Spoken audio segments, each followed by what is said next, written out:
ડભોઈમાં garba ground પર ધારાસભ્ય શૈલેષ મહેતાએ સમર્થકો અને નગરજનોની હાજરીમાં કહ્યું કે આપણા દરેક દેવી દેવતાના હાથમાં શસ્ત્ર હોય છે અને હું તો બ્રાહ્મણ છું, એટલે શાસ્ત્ર અને શસ્ત્ર બંનેની વિદ્યા જાણું છું.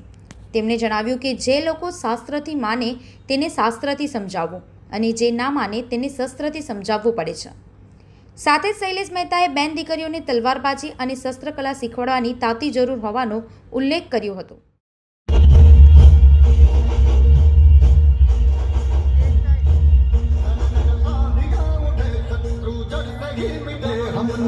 बात यही मन में ठानी है माया भवानी.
બહેનોને અભિનંદન આપું છું કે ખરેખર સુંદર તલવારબાજી કરી છે. સાથે સાથે હજુ આપણી દીકરીઓને આ તલવારબાજીની પ્રેક્ટિસ કરાવવી જોઈએ, શીખવાડવું જોઈએ અને આ બહેનો એ પણ કરશે એવી અપેક્ષા રાખું છું.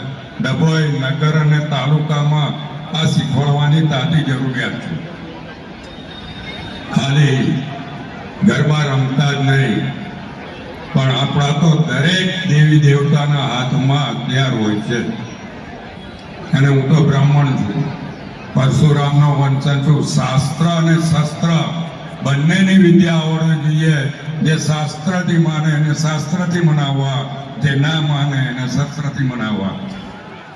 એટલે હું આજના તબક્કે આ ગ્રાઉન્ડ પર જે ખેલૈયાઓએ ગરબા રમ્યા છે એમને પણ અભિનંદન આપું છું કે એ લોકો. ડભોઈથી સંવાદદાતા સાથે અભિપ્રાય ન્યૂઝ, વડોદરા. વધુ સમાચાર જોવા માટે અમારી યુટ્યુબ ચેનલને સબસ્ક્રાઇબ કરો અને જોડાયેલા રહો ફેસબુક, ઇન્સ્ટાગ્રામ અને ટ્વિટર પર.